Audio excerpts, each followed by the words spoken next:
suramericana, ¿no? En esta región, pues, por ejemplo, vemos como la placa del Caribe colisiona de una manera oblicua con respecto a la placa suramericana, mientras que más al oeste tenemos una colisión igualmente ligeramente oblicua también de la placa Nazca. Son dos subducciones que vemos acá, dos zonas de subducción que vemos acá, una deformación en el caso del Caribe bastante amplia, una región de deformación bastante amplia, alrededor de más de 100 kilómetros de ancho. Dentro de lo que sería la región occidental de Venezuela, tenemos una zona compleja donde tenemos bloques y microbloques que se mueven de manera independiente en relación tanto a la placa suramericana como a la placa del Caribe. Y pues nuevamente esto hace de esta zona, tectónicamente hablando, que tenga una complejidad mayor, ¿no? Por decirlo de alguna manera. Este, mm, Viendo esto, podemos ahora tratar de hablar un poquito más enfocados en lo que sería la región central y occidental de Venezuela, donde anteriormente les mostré una zona triangular. Esta es la zona triangular que les mostré, se denomina el bloque o triángulo de Maracaibo. Está compuesta por tres fallas en lo que corresponde al territorio venezolano. Estas cuatro fallas que tenemos acá son las cuatro fallas principales, ¿no? Transformantes, asociadas a lo que sería precisamente las zonas de deformación de la zona de subducción del Caribe.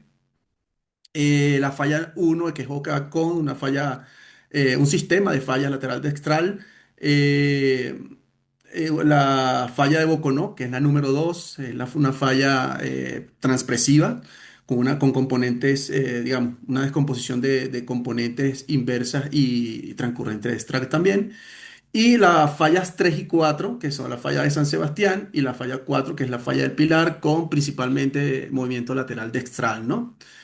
Dentro de estas fallas, las que de alguna manera me voy a adelantar un poquito acá, eh, las que, digamos, tuvieron una de las hipótesis que manejamos es que eh, la falla de Boconó o un segmento de la falla de Boconó activó lo que sería la falla de San Sebastián o la segmento o la parte oeste de la falla de San Sebastián.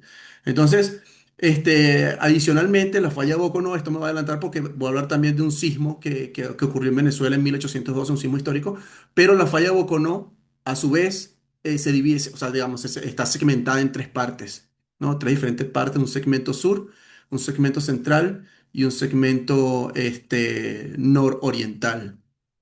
Entonces, básicamente, desde el punto de vista del contexto tectónico, esto es lo principal que debemos entender o debemos conocer para entender o tratar de entender cómo son los mecanismos que activaron este doble terremoto en Venezuela, que inclusive actualmente, o el día de hoy, aún se mantiene en discusión, ¿no? Por ejemplo, en Venezuela pues, fue percibido como uno solo. Es entendible, evidentemente, por la energía que generó el sismo y por el corto tiempo entre ellos. Sin embargo, vuelvo y repito, estos son temas de discusión que seguramente en el futuro cercano, mediano plazo, vamos a entender mucho mejor. Aquí un poquito por los movimientos, los vectores de desplazamiento de cada una de las placas en el occidente de Venezuela. Evidentemente, no solamente para la parte de esta acumulación de energía, tanto en la parte norte como en la parte occidental de Venezuela, contribuye la subducción del Caribe y la colisión oblicua del Caribe con Sudamérica, sino que también tenemos influencia de la zona de subducción del Pacífico colombiano, con la placa Nazca pues subduciendo debajo de la placa suramericana. Ambas subducciones contribuyen a las zonas compresivas, a la acumulación de esfuerzo, a la generación de esfuerzo y acumulación de estrés en la zona occidental de Venezuela. Adicionalmente, y como mencioné al principio, no solamente tenemos movimientos tan simples como, bueno, simples entre comillas, evidentemente, como esto, sino que también tenemos rotaciones internas del bloque de Maracaibo, por ejemplo, o bloques más chicos, microbloques, que son fallas secundarias que tenemos acá al occidente de Venezuela, que de alguna manera también contribuyen a estas deformaciones, ¿no? que generaron y a la acumulación de energía que dispararon estos sismos. Aquí tenemos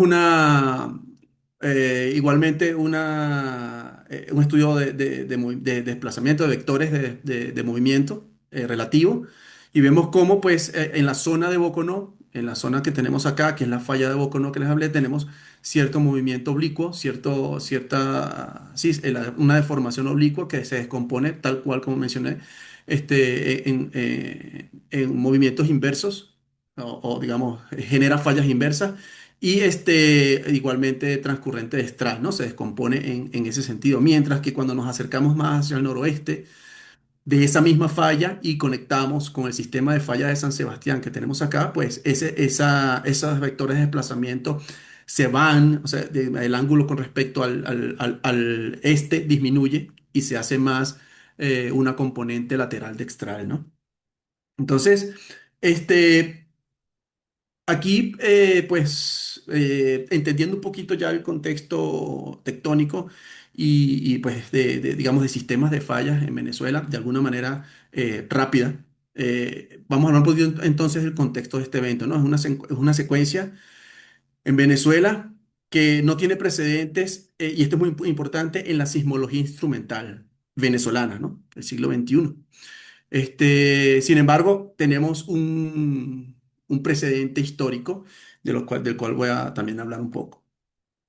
Entonces, para entender el concepto, digamos, desde el punto de vista conceptual, que es un doblete sísmico, pues básicamente son dos terremotos de magnitud similar que ocurren en un espacio y tiempo muy corto, ¿no? Entre cada uno de ellos. O sea, en este caso, y vuelvo y repito, es algo poco común que ocurre en segundos, ¿no? En este caso ocurrió, estamos hablando de 40 segundos, 39 para ser exacto, 39 segundos de separación entre un sismo y otro.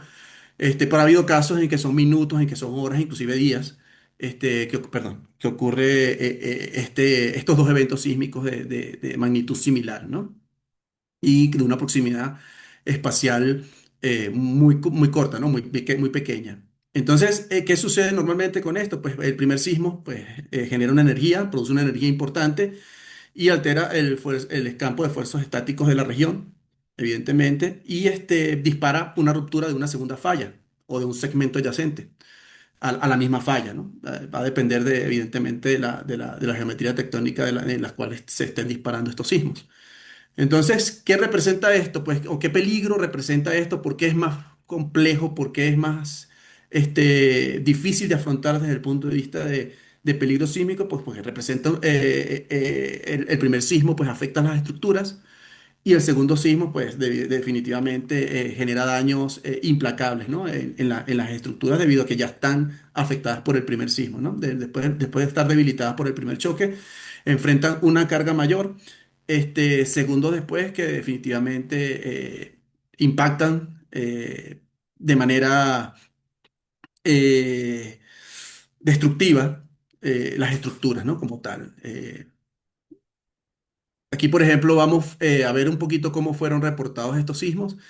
En el caso de USGS, justamente hablaba hace ratito que vamos a entender un poquito, vamos a tratar de entender un poco por qué hay diferencias tanto en la localización, sobre todo en la localización digamos las hipótesis de por qué impactaron de manera, o de manera tan fuerte en la ciudad de La Guaira, en la ciudad de Caracas, estando alrededor de 150, 200 kilómetros de distancia, ¿no? Bueno, uno 60, 80 kilómetros y el otro un poco más, ¿no? Pero fíjese, si fijan acá el USGS, digamos, localizó el primer sismo, el de San Felipe, a 24, a 20 21 kilómetros de profundidad, aproximadamente, en la ciudad de San Felipe y algunos kilómetros, unos pocos kilómetros más al noreste digamos, se disparó el segundo sismo 39 segundos después. Este, Aquí en la región un poco más al noreste, ¿no?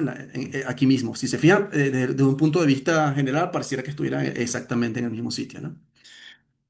A diferencia del USGS, el GFZ de Potsdam, pues argumentando inicialmente en este caso, no sé si ha cambiado su hipótesis, pero en principio ellos dicen que por los daños causados por el sismo principal, eh, y por pues el mecanismo focal obtenido y otros elementos técnicos, pues sugieren o dicen que la localización del sismo es más hacia el este, muy cercano a lo que sería, pues, digamos, la capital del país, Caracas, y la región de La Guaira, que queda al norte de la capital del país. Entonces, pues, estas hipótesis principalmente van en relación a eso, ¿no? O sea, los desplazamientos observados, la cantidad de daños observados sobre estas ciudades. Bajo ese argumento, pues, se dice de alguna manera que este sismo no fue, no tiene un epicentro cercano al anterior, sino que más bien tiene un epicentro mucho más al este, ¿no? Entonces, esta es, por ejemplo, una de las cosas, uno de los elementos principales a discusión actualmente en función pues de los diferentes y de las diferentes investigaciones que se están llevando a cabo en los diferentes campos, ¿no? Desplazamiento, energía liberada, ubicación epicentral y todo esto. Uno de la ubicación, justo la ubicación epicentral es una de las diferencias que estamos viendo de las diferentes hipótesis. En el caso, por ejemplo, del Servicio Sismológico Colombiano, que es el país vecino y tiene una red bastante importante, pues fíjense que tal cual como, o similar al USGS, por decirlo de alguna manera, colocan los sismos principales muy cercanos, uno de otro en la región de San Felipe, en la región de Yaracuy, básicamente al noreste de la falla Boconó y al oeste de la falla de San Sebastián. Ya vamos a ver el detalle desde el punto de vista de fallas y por qué una de las hipótesis es que una falla disparó el segundo sismo en otra falla, ¿no? Si ven las réplicas, acá, la principal o la mayor cantidad de las réplicas que estamos viendo están asociadas a la falla de San Sebastián, es decir, la falla que principalmente tiene un movimiento lateral dextral a lo largo de todo el norte del país, ¿no? En esta región que tenemos acá y está básicamente asociados a ese sistema de falla. Esto es básicamente una recreación matemática de cómo ideal, ¿no? Recreación matemática ideal de cómo se hubiese visto el sismo en función de los parámetros epicentrales y de tiempo en general de ocurrencia de los mismos. Si se fijan, pues evidentemente aquí tenemos una mayor aceleración del segundo sismo. El primer sismo no ha terminado de ocurrir, no ha terminado de cerrar, no ha terminado de liberar su energía cuando ya ocurre el segundo. Y pues esto es lo que de alguna manera idealmente veríamos en los sismogramas. Por supuesto, esto es, vuelvo y repito, una recreación matemática, algo ideal, pero este nos ayuda a ilustrar, ¿no? Desde el punto de vista de magnitud y de la aceleración, en general las unidades de aceleración que generó un sismo y después detrás de de esa generación quizás hasta el doble, ¿no? O tres veces esas unidades de aceleración del segundo sismo, que el segundo sismo generó sobre en relación o en comparación con el primero. Entonces, aquí les voy a mostrar un poquito algunas de los registros, ¿no? En estaciones venezolanas. No pude tenerlos todos, pero allí me compartieron algunos compañeros estas imágenes. Y fíjense que en las estaciones venezolanas, pues de alguna manera no se puede identificar o no se puede separar tan claramente estos dos eventos, ¿no? Evidentemente el primer evento comienza acá y se ve un comportamiento normal, pero después de alguna manera yo diría que aquí está el segundo evento, ¿no? Por ejemplo, en esta estación, pero esta estación no se logra ver claramente y en las dos primeras tampoco. Entonces, de alguna manera es por esto que existe, hay personas que argumentan, investigadores y compañeros que argumentan que no, que básicamente es un sismo complejo eh, de mayor magnitud. Algunos dicen pues, interpretan el sismo, digamos, los cálculos generan una magnitud de 7,8. Sin embargo, pues tenemos estas dos hipótesis, ¿no? Varias hipótesis en ese sentido.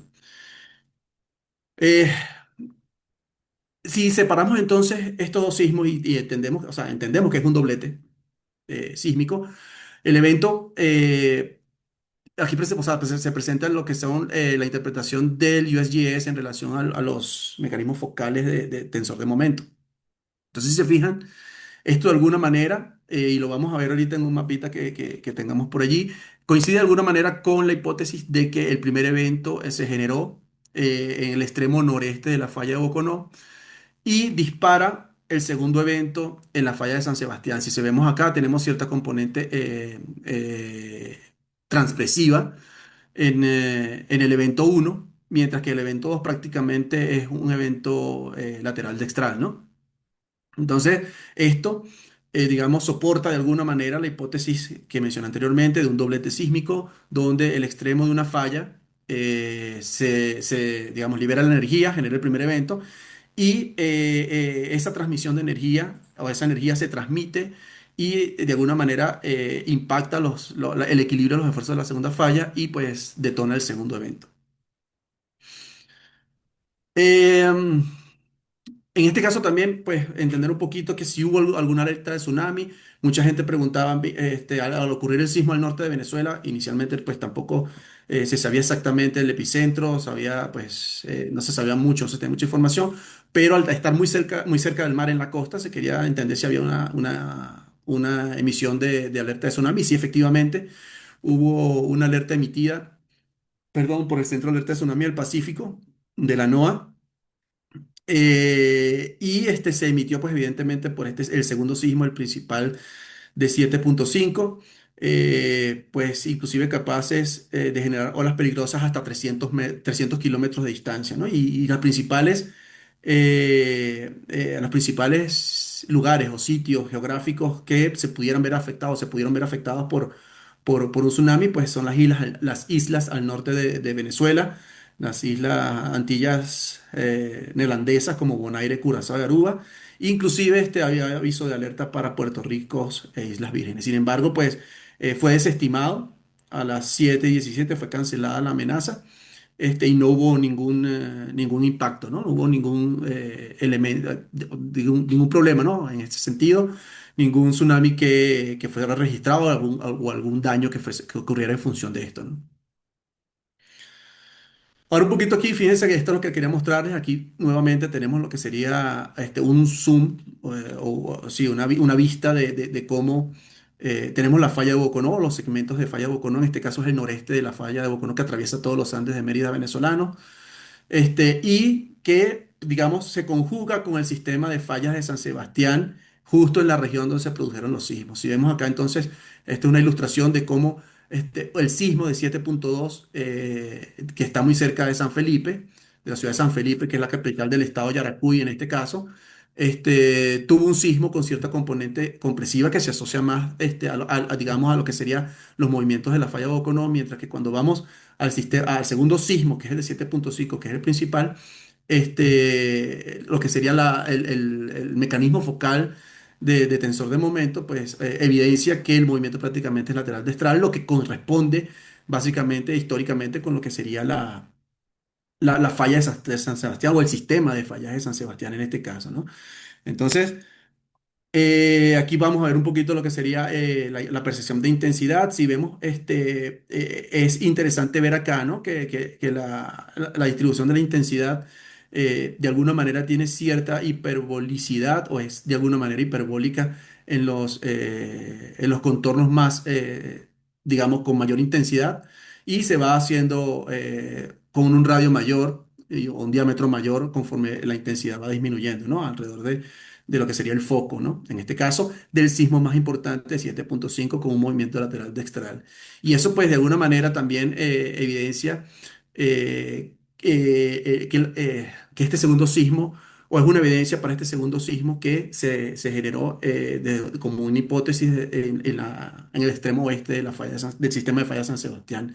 Aquí vemos también, de alguna manera, interesante que las principales, pues, digamos, las intensidades mayores se sintieron en estas regiones del estado Yaracuy y el estado Carabobo, mientras que en La Guaira, donde se produjeron, en esta región donde se produjeron los principales daños estructurales, donde hubo la mayor cantidad de pérdidas materiales.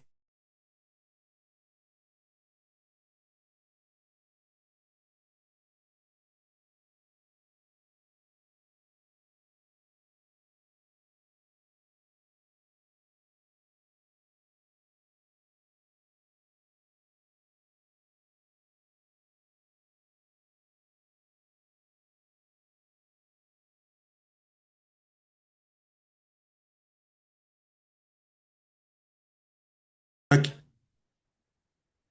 aquí, es un trabajo que se está llevando a cabo por una compañera allá en Venezuela.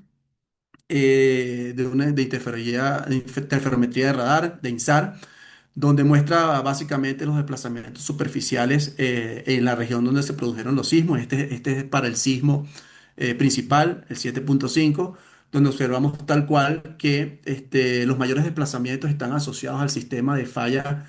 Aquí se coloca falla Boconó, pero pues justamente la interacción o digamos el relevo entre lo que sería el extremo noreste de la falla Boconó y el extremo oeste del sistema de fallas de San Sebastián. Entonces, pues justamente acá vemos cómo no podemos tener datos más hacia el este por el tema del satélite, pero si se fijan, pues los mayores desplazamientos están digamos, hacia la región donde tenemos el sistema de fallas de San Sebastián. Los mayores desplazamientos alrededor de unos 60, 70 centímetros, ¿no? En esta región. Este es un trabajo que se está llevando ahorita.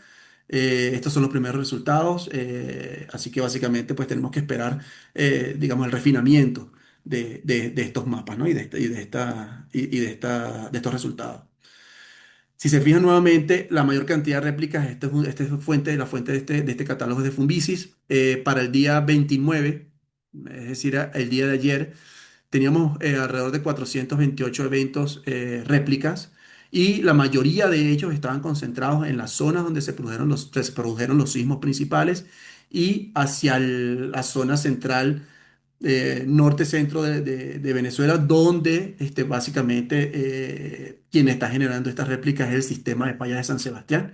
Y es por eso que el sismo mayor, de alguna manera, la hipótesis se asocia al extremo oeste de esa falla, de ese sistema de falla. Igualmente aquí tenemos nuevamente el mismo mapa, ya directamente desde las fuentes de Fumbici. Vemos cómo tenemos las réplicas alineadas nuevamente al al sistema norte de fallas de San Sebastián, en la parte norte del país, a ese sistema de fallas y las réplicas, digamos, el 95% de las réplicas que se han producido están en esa región. Hay otras réplicas, pues, evidentemente, a lo largo por Racomodo, a lo largo y ancho de esta región por Racomodo, pero la mayor cantidad se ha generado en esta región. Entonces, un poquito para entender el contexto histórico de la sismicidad en Venezuela, desde el punto de vista frecuencial, en Venezuela tiembla menos, ¿no? Entre comillas, que en México, por ejemplo. Eh, Todo tiene que ver precisamente por el contexto tectónico, el movimiento de las placas, la velocidad. Sin embargo, pues eso no implica, como mucha gente piensa, que va a temblar menos o va a temblar con menor magnitud, ¿no? Definitivamente, históricamente, las fallas en Venezuela han generado sismos mayores a 7 a lo largo desde la falla Boconó, pasando por el sistema de fallas San Sebastián y llegando al sistema de fallas del Pilar hacia el este del país, ¿no? Fíjense, si se fijan acá, pues tenemos el sismo que ocurrió actualmente. Ahí justamente fíjense que está asociado al sistema de fallas principalmente del extremo noreste de Boconó y San Sebastián, pero tenemos sismos, por ejemplo, también en el 2025. Aquí hablamos, se está hablando de doblete, pero básicamente esto es un par de sismos asociados a unas fallas secundarias, ¿no? Que se encuentran igualmente asociados a sistemas petroleros en el occidente del país. De esto se hizo una ponencia en abril de este año. Y son sismos también que generaron de alguna manera impacto estructural en la región occidental del país y se encuentran asociados también a fallas secundarias que se encuentran asociadas a la falla de Boconó, ¿no? A los microbloques que mencioné dentro de lo que es el bloque del Triángulo de Maracaibo y que de alguna manera pues son sismos importantes, ¿no? Nada desestimables desde el punto de vista de energía liberada y que de alguna manera pues ocurren en Venezuela, ¿no? Nuevamente, no es que no tiembla, no es que tiembla menos, sino depende mucho de las placas tectónicas y de su dinámica. Si se fijan acá, pues en 1967, lo que se conoce como el sismo de Caracas, hubo más de 300 víctimas del sismo. Fue un sismo de 6.6, también asociado al sistema de fallas de San Sebastián directamente. Y pues como antecedente, y por eso hablé de la segmentación de la falla de Boconó, tenemos también, yo a este sismo no le llamo un doblete, sino un triplete, ¿no? ¿Por qué un triplete? Porque en este caso, en 1812, a través, pues, evidentemente, de estudios y de técnicas llevadas, esto es un sismo histórico para nosotros, pero pues hay registros, por un lado, digamos, de lo que ocurrió en ese momento. A partir de allí, pues se estimó la intensidad del sismo también estimaron las magnitudes a través de estudios de sismotectónica y de trincheras cuaternarias. Pues evidentemente también se han hecho estudios del impacto de este sismo y estimaciones de magnitud. ¿Por qué lo llamamos un triplete y de manera histórica? Porque este sismo fue muy similar a lo que ocurrió ahorita. Este sismo también hacia la zona noreste de la falla de Boconó, rompió ese segmento, rompió el segmento de San Sebastián, y de tercero, no 40 segundos, sino 40 minutos después, detonó el segmento central de la falla de Boconó. Se fijan acá, entonces, históricamente es poco común, no ocurre todo el tiempo, pero sí hay registros históricos recientes, igual así como el sismo de Turquía del 2023. Hay registros históricos de la ocurrencia de este tipo de sismos, ¿no? De estos dobletes sísmicos. Eh, En ese sentido, pues de alguna manera, la Fundación Venezolana de Investigaciones Sismológicas había llevado a cabo estudios, o ha llevado a cabo estudios en los últimos 20, 30 años, no solamente acerca de la geología, de la tectónica de Venezuela, sino también de estudios de microzonificación sísmica en las principales ciudades del país. Y pues sí, se estimaba un retorno grueso de 60 a 70 años para sismos mayores a 6, ¿no?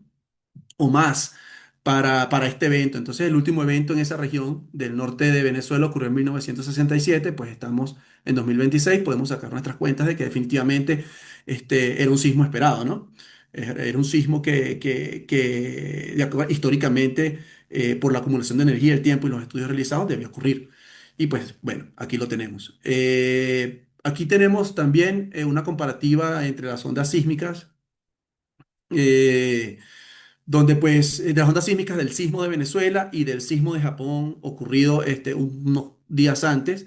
Si se fijan, la forma de onda es como para ilustrar un poco la forma de onda de las diferencias, ¿no? Si vemos acá, para estas estaciones y en el mismo rango de tiempo, pues de alguna manera se evidencia una diferencia de la forma de onda en relación a un sismo regular, como fue el de Japón, de una magnitud similar, y un sismo, el doblete sísmico que tenemos en Venezuela, ¿no? Esto es un punto para seguir analizando y seguir entendiendo, pero lo importante de la ilustración acá es entender la diferencia en la forma de onda de ambos eventos, ¿no? Aquí un punto muy interesante que me gustaría mostrar acá. Esto es de uno de los principales investigadores de ciencias de la Tierra en Venezuela. Es una publicación que justamente él publicó con el permiso de Fran Audemars. La muestro acá. Fue fijada una publicación el 5 de junio. Estamos hablando que el 5 de junio, Funvisi generaba un reporte semanal de sismicidad que venía del 29 de mayo al 4 de junio. Y si se fijan, pues aquí está la sismicidad, y en ese punto, pues este investigador con más de 35 años de experiencia en sismotectónica y en sismología y en geología estructural en Venezuela, dice pues mira, para una baja sismicidad de fondo en el país, como el centro norte del país, esta actividad empieza a ser notoria. Mantengamos los ojos abiertos, y habla precisamente del periodo de retorno grueso de la falla para ese sismo. Y estamos hablando que esto es del 29 de mayo al 4 de junio, y la publicación fue fijada o fue puesta el 5 de junio. Entonces es muy interesante. Esto lo coloco a manera de reflexionar un poco, ¿no? Desde ese punto de vista donde hay personas y hay investigadores que están al tanto digamos, de la dinámica de la región. Sin embargo, pues no se presta la atención necesaria, ¿no? Desde cierto punto de vista, tomadores de decisiones no prestan la atención necesaria por la razón que sea, de alguna manera eso impacta en lo que estamos viendo hoy en día, ¿no? Entonces no es que no tenemos información, no es que no sabemos nada, sino que de alguna manera no se le presta la debida atención. Y esto es para reflejar esto, ¿no? Esta imagen. O sea, aquí ya vamos a discutir un poquito, ¿no? Una dura realidad que estamos viviendo hoy en día, eh, en nuestro país, Venezuela. Una mirada a lo que tenemos actualmente y una mirada a lo que deberíamos hacer más adelante.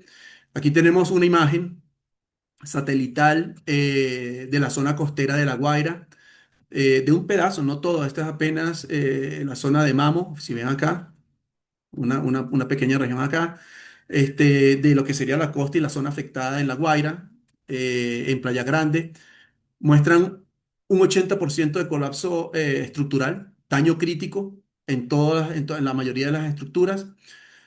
No solamente esto, sino que aunado a a este sismo y a las fallas estructurales presentes en la región, pues tenemos un riesgo muy alto, porque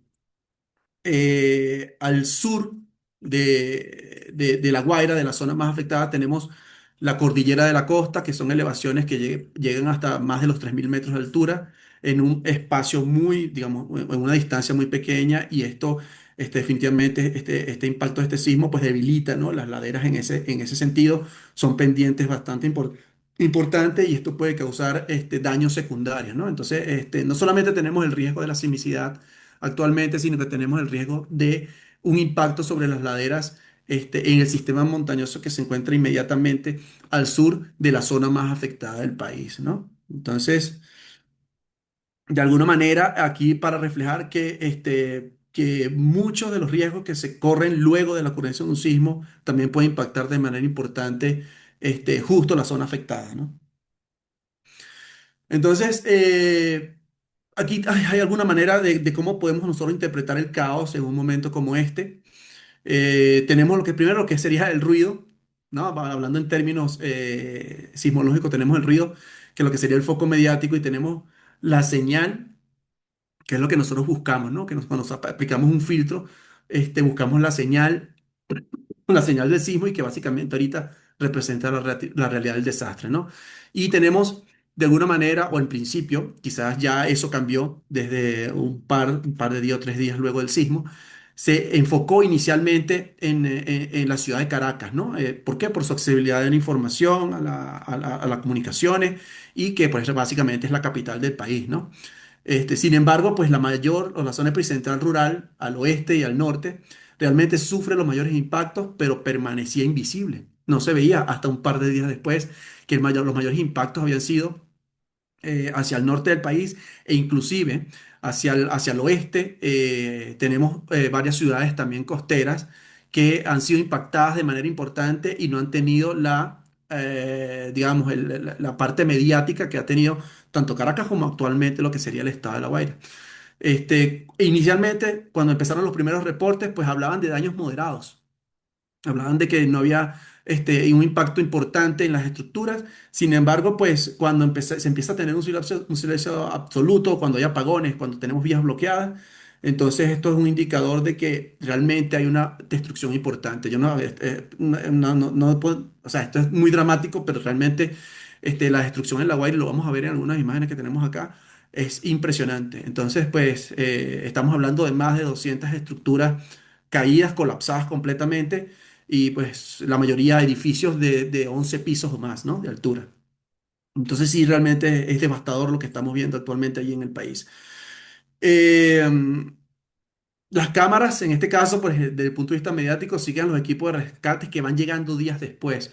O sea, los equipos de rescate empezaron a llegar realmente 2 días después, y realmente las personas, los familiares y quienes estaban allí en el momento del sismo, que sobrevivieron al sismo como tal, eran las quienes estaban realizando las actividades de rescate, ¿no? Sin ningún tipo de entrenamiento, sin ningún tipo de seguridad, y realmente, pues eran ellos los que estaban trabajando. Inicialmente, no había nadie quien pudiera apoyar, ya sea por los temas de vía de comunicación, ya sea por los apagones, ya sea por las razones que sea, no pudieron llegar o no llegaron con la efectividad que se debe tener, ¿no? Con la rapidez que se debe tener desde el punto de vista de planificación y gestión de riesgo al sitio, a la zona cero de ese desastre. Llegaron 2 días después. Aquí les muestro partes de las investigaciones que se han llevado a cabo. Fíjense que aquí estamos hablando que este es un mapa del 2011, 2012, donde se muestran las zonas o las microzonas sísmicas de Caracas, donde tenemos dos zonas bastante eh, problemáticas, por llamarlo de alguna manera, digamos, en la parte central de la ciudad, ¿no? En el corazón de la ciudad, donde tenemos una acumulación de sedimentos importantes y pues velocidades de onda de corte bastante bajas que definitivamente generarían una amplificación, así como se observa igualmente en la Ciudad de México, una amplificación en las ondas sísmicas, ¿no? En la ocurrencia del sismo. Entonces, justamente en estas dos regiones fue la mayor zona de impacto y donde se desplomaron estructuras en Caracas, justo en esos dos lugares. Entonces, nuevamente aquí regreso al punto donde no es que no existía la información, no es que no había la información, es que no había sido divulgada, no había sido tomada en cuenta, o de alguna manera muy poco tomada en cuenta. Sin embargo, pues esto generó también la infraestructura debilitada que existía, capacidad de respuesta subóptimas, que hablamos del sistema médico actualmente, el sistema de gestión de riesgo que está allá, pues de alguna manera no está al nivel que nosotros queremos y que se requiere para atender este tipo de desastre. Pues, y eso en ese sentido no solamente amplificó los daños, amplificó el impacto, sino que pues, de alguna manera, eh, el impacto en las estructuras fue mayor, ¿no? En ese sentido. Em, pues evidentemente aquí tenemos los peligros secundarios, ya los hablé de alguna manera hace un momento, no solamente es el sismo como tal, sino pues muchas personas están expuestas a efectos secundarios como licuefacción de suelo, deslizamientos en tierra. Al sur de la ciudad de La Guaira existe, y al norte de Caracas, esta cordillera de la costa divide justamente lo que es La Guaira de lo que es Caracas. Ambos tienen pendientes importantes y evidentemente hay muchísimas personas expuestas a los deslizamientos de tierra que son efectos secundarios o impactos secundarios relacionados al sismo o a los sismos. Y por ser zona costera, evidentemente tenemos el riesgo de saturaciones de los suelos y por supuesto la licuefacción de los mismos, ¿no? Con respecto a las réplicas, pues estos son los primeros pronósticos que se hicieron. Eh, Evidentemente con un 99% de probabilidad de réplicas de magnitud 4 y pues alguna probabilidad de un evento mayor de magnitud 6, muy baja probabilidad. Estas son del USGS también, muy baja probabilidad de un evento mayor a 6. Y sin embargo, las réplicas que se han producido hasta ahora, la mayoría, bueno, muchas de ellas sentidas, están alrededor de 5, ¿no? No llega, no, están entre 5, entre 4,6 y 5,5, la mayoría de estas réplicas, y por supuesto, eh, réplicas menores que no son sentidas por la población. Sin embargo, es importante mencionar aquí que estas réplicas van a seguir. Quizás las de mayor magnitud, las que son sentidas, pues van a ir disminuyendo con el tiempo, algunos días más, algunas semanas, y las réplicas que no son sentidas por la población, pues pueden durar hasta meses, ¿no? Como ya muchos sabemos. El impacto social humano, pues hasta el momento, más de 1.700 fallecidos registrados, más de 5.000 heridos. Se estima que 50.000 personas están desaparecidas. Eh, Tenemos más de 450 réplicas y pues miles de damnificados hasta el momento, ¿no? Y desde el punto de vista económico, pues se estima pérdidas económicas de 6.700 millones de dólares en relación hasta ahora lo que se ha, digamos, documentado, y casi 200 edificios colapsados, como lo mencioné hace un momento, ¿no? Entonces, pues la anatomía de esta catástrofe perfecta, aquí la vemos, una crisis humanitaria sin precedentes en el país. Quizás eh, mucha gente lo compara con las inundaciones justamente en este mismo lugar en el 1999, diciembre de 1999, 98-99, donde tenemos una sismología atípica o digamos eventos sísmicos atípicos. Tenemos un terreno con abanicos aluviales saturados de agua y con un espesor de sedimentos importantes y pues una vulnerabilidad sistémica asociada perdón, pues a las técnicas constructivas, a la falta de alerta temprana. En Venezuela no existe, es importante mencionarlo. No existe un sistema de alerta temprana que te pueda detectar un sismo y una capacidad pues de respuesta médica y de gestión de riesgo pues erosionada por muchísimas razones. Entonces, aquí lo que podemos decir es que en Venezuela este evento no es solo un evento geológico, no es un sismo solamente, sino es el resultado predecible de un estrés tectónico histórico y que colisiona con décadas de fragilidad estructural urbana, ¿no? Esto de alguna manera hay que decirlo, y pues es justamente eso lo que genera esta crisis que actualmente estamos viviendo. Aquí me atreví a generar un recordatorio para todos, esto siempre hay que decirlo, pues hay que tener una preparación, un plan familiar. Aquí en México digamos, se habla mucho de esto, ¿no? Siempre, todo el tiempo es tener un plan familiar, una preparación, qué hacer durante, pues, un sismo y también qué hacer después para, pues, mantenernos informados, atender a los heridos y atender, digamos, el impacto del sismo, ¿no? Hay un protocolo de emergencia que tenemos que tomar en cuenta, justamente por la parte secundaria que viene después del sismo, el tema de las válvulas de gas, el tema de los ascensores, no encender nada que pueda generar un incendio y pues bueno, ya muchos de esto lo sabemos, sin embargo, me atreví aquí a colocarlo como una especie de recordatorio. Finalmente, quiero agradecer el espacio y dar mis más sinceras condolencias a quienes perdieron a alguien. No hay palabras en este momento que puedan, digamos, hacer sentir ese dolor que atraviesan, pero de corazón, mi cariño, mi fuerza y oraciones para que me encuentre consuelo. Mis pensamientos están con ustedes. Gracias. Muchas gracias, doctor. Tenemos algunas preguntas. Por ejemplo, el doctor Carlos González dice, gracias por compartir esta valiosa información. Dice, me permito consultar si los registros tiempo, historia que mostró son de aceleración y si se tiene la información de ubicación y los mismos en Venezuela. Gracias. La pregunta es si los registros históricos, Ajá. Si los no. registros históricos, no sé si Carlos González esté ahí a la mano para que nos pueda Ujú. como aclarar la pregunta, pero aquí tenemos a Benjamín Martínez, quien también quiere hablar o preguntar, si nos quiere pasar su pregunta, por favor. Ya tiene permitido hablar. Sí, buenos días. ¿Me Buenos escuchan? días. Sí, Sí, perfectamente, Benjamín.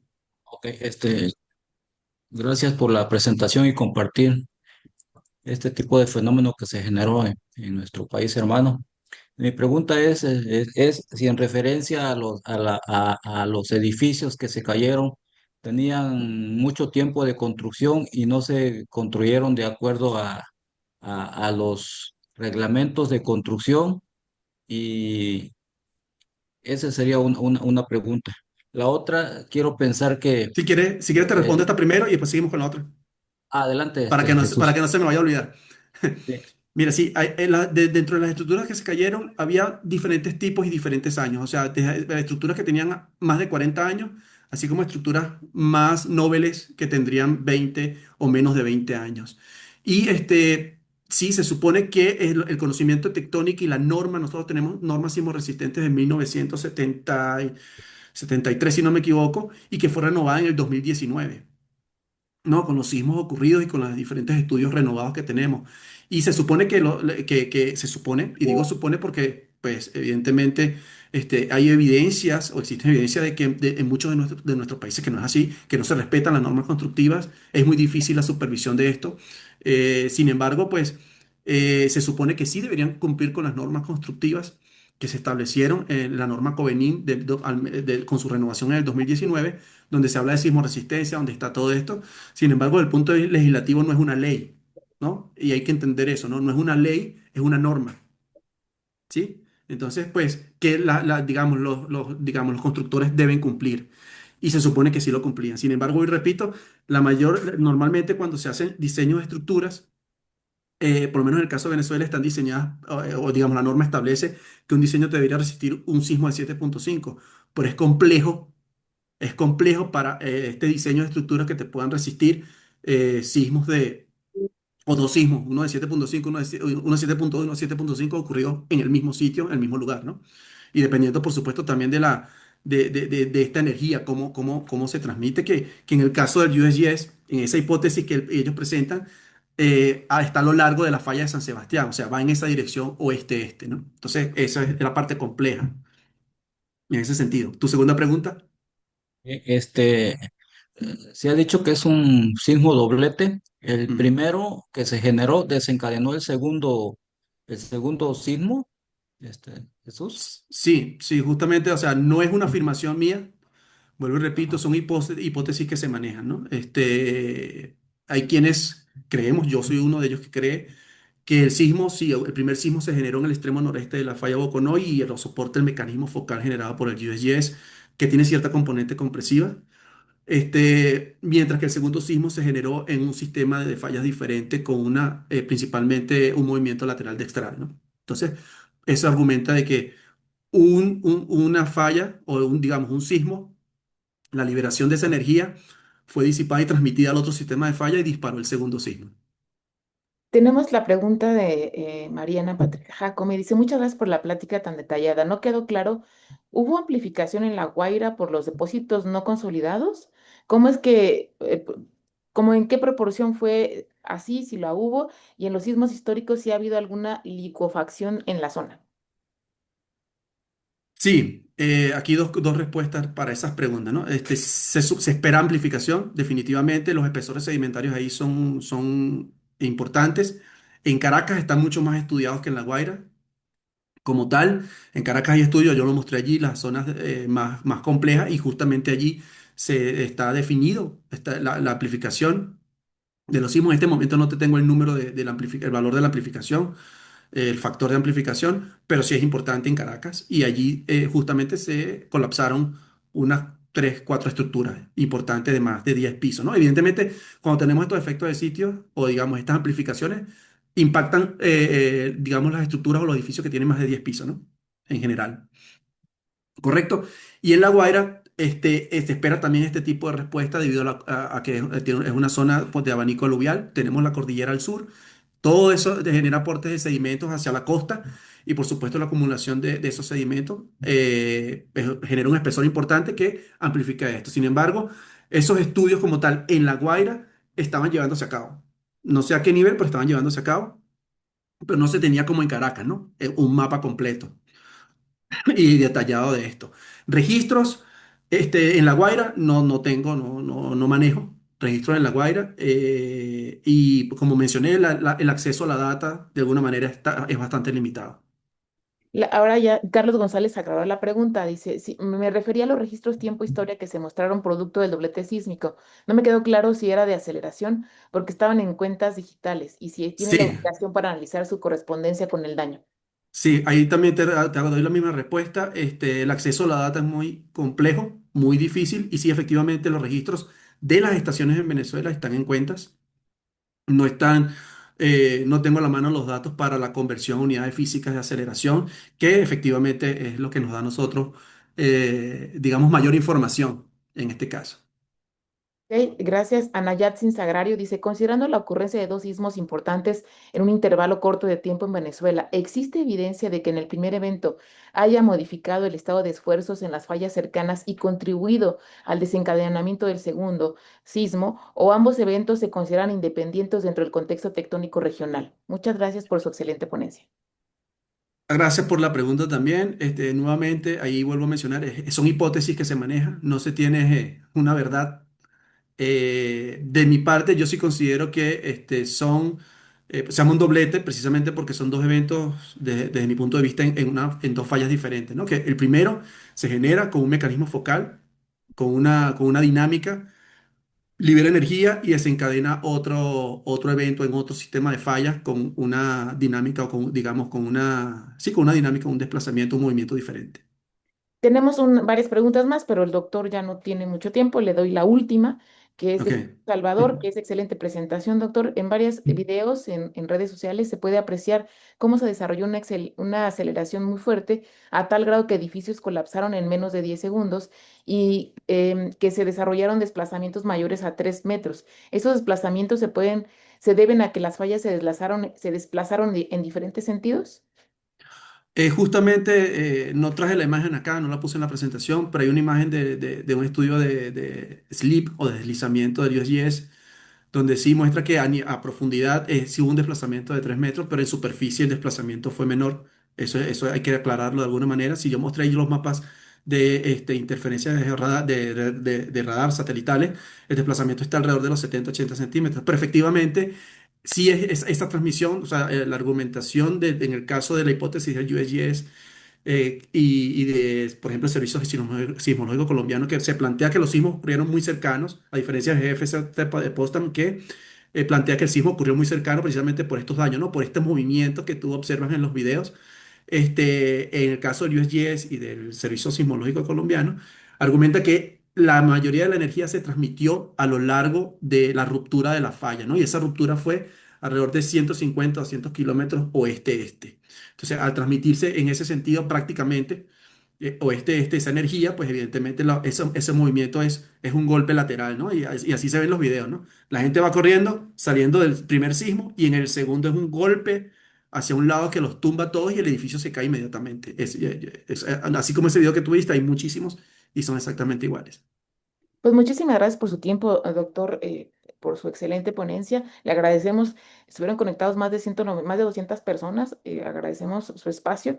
Y pues bueno, justamente le pedimos a las y los asistentes que sigan las redes sociales de la Unión Geofísica Mexicana y que recuerden que en el mes de octubre tenemos nuestra reunión anual, están abiertas las convocatorias para registrar sus trabajos como ponentes y también como asistentes. Les mandaremos vía correo electrónico su constancia de participación y la liga de la UGM y de este video para que puedan revisarlo con mayor atención. Les agradezco mucho su tiempo, que tengan muy buen día. Gracias. Hasta luego, gracias. Gracias, gracias, doctor. Excelente ponencia. Gracias, Gracias. gracias, gracias. Pues bueno, los dejamos entonces, doctor. Le agradezco vaya a su siguiente ponencia. Que tenga buen día. Muy amable. Saludos a todos desde Chiapas. Saludos. Gracias.